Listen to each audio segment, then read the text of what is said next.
Aujourd'hui, on parle d'une mygale spectaculaire, rapide, colorée et parfois un peu intimidante, la Psalmopus hirminia, aussi appelée la mygale soleil du Venezuela.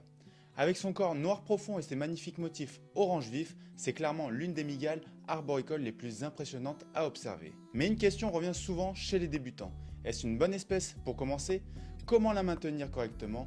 Quel terrarium choisir? Quels sont les pièges à éviter? Dans cette vidéo, je vais tout expliquer pas à pas, de l'habitat naturel jusqu'aux erreurs les plus courantes, pour que tu comprennes exactement comment maintenir cette espèce dans les meilleures conditions, même si tu débutes dans les... I don't ever slow up, no I don't take shit. I got no love for the fakeness. If you wanna play tough and wanna hate this, I'll always show up. I don't ever slow up, no I don't take shit. I got no love for the... La Psalmopus hirminia est une mygale arboricole originaire d'Amérique du Sud, plus précisément du Venezuela et des régions avoisinantes. Elle appartient à la grande famille des Theriazoidae, qui regroupe toutes les mygales. Voici quelques caractéristiques importantes. C'est une espèce très appréciée dans le monde de la theriophilie pour deux raisons principales. Sa beauté qui est vraiment spectaculaire et son comportement très actif. Mais attention, même si certains débutants la maintiennent, elle demande un minimum de rigueur et de respect, car elle peut être très rapide et parfois nerveuse. Dans la nature, la Psalmopus hirminia vit dans des forêts tropicales humides d'Amérique du Sud.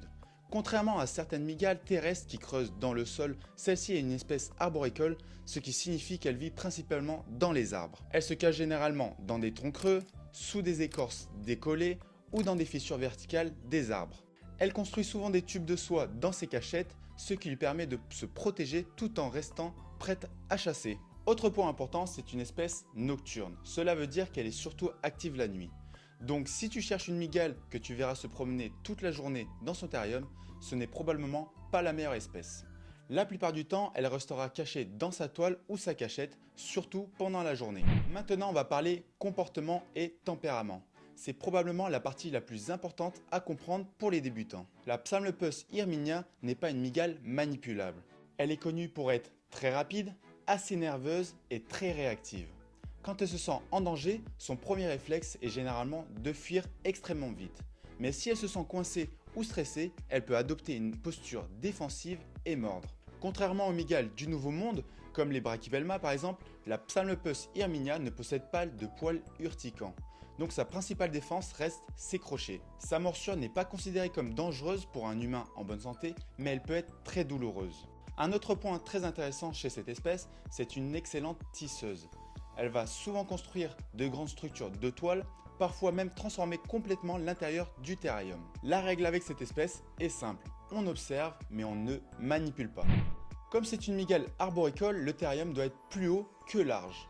La hauteur est beaucoup plus importante que la surface au sol. Pour les dimensions, pour un juvénile, un petit terrarium vertical suffit. Pour un adulte, on recommande généralement au minimum 30 par 30 et par 40 de haut. À l'intérieur du terrarium, certains éléments sont indispensables. Une écorce verticale ou un morceau de liège qui servira de support pour grimper et construire sa toile. Une cachette en hauteur car elle préfère se sentir en sécurité au-dessus du sol. Un décor naturel comme des plantes ou des branches qui peut aider à recréer un environnement plus naturel. Et bien sûr un petit point d'eau. Très souvent, cette mygale va construire un tube de soie derrière l'écorce ou dans un coin du terrarium et elle passera beaucoup de temps à l'intérieur. Pour garder une mygale en bonne santé, il faut des paramètres stables. La température idéale se situe entre 24 et 26 degrés. Elle peut supporter jusqu'à 28 degrés maximum, mais ce n'est pas nécessaire d'aller aussi haut. Concernant l'humidité, on vise généralement 70 à 80% d'hygrométrie, mais un point est souvent oublié par les débutants, c'est la ventilation. Une bonne circulation d'air est très importante pour éviter les moisissures et garder un environnement sain. Un petit conseil pour les débutants, pulvérise légèrement 1 à 2 fois par semaine, mais on ne détrempe jamais le substrat. Un excès d'humidité peut provoquer des problèmes. La Psalmopus hirminia a généralement un très bon appétit. Elle se nourrit d'insectes vivants adaptés à sa taille. Les proies les plus courantes sont des grillons, des blattes ou encore parfois des criquets. Pour ce qui est de la fréquence de l'alimentation, un juvénile peut manger environ 2 fois par semaine, un adulte généralement 1 fois par semaine suffit. Et un point très important, si une proie n'est pas mangée, il faut surtout la retirer après environ 24 heures. Une proie laissée dans un terrarium peut stresser la mygale, surtout si elle est en proche d'une mue. Pour ce qui est de la croissance, la Psalmopus hirminia est relativement rapide, surtout pendant les premières années. Les jeunes mygales vont muer assez fréquemment. La mue est une période très importante et délicate. Il faut absolument respecter quelques règles. Ne jamais nourrir avant une mue, ne jamais déranger l'amygale pendant la mue, et après la mue, il faut attendre environ 7 à 10 jours avant de nourrir de nouveau, le temps que ces crochets durcissent. Pendant cette période, l'amygale est très vulnérable.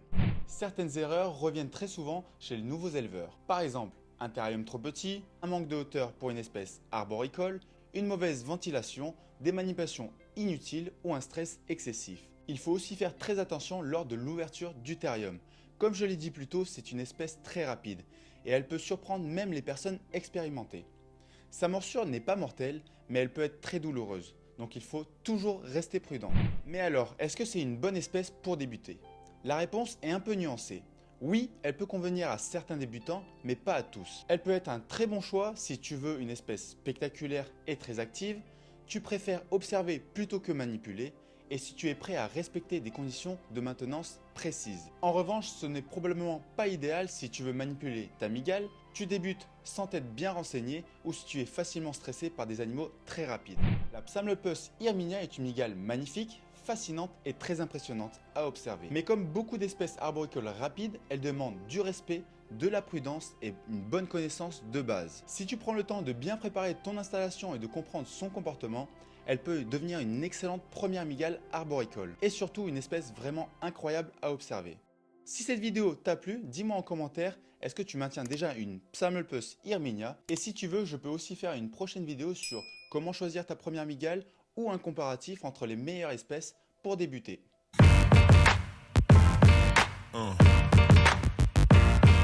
Yeah.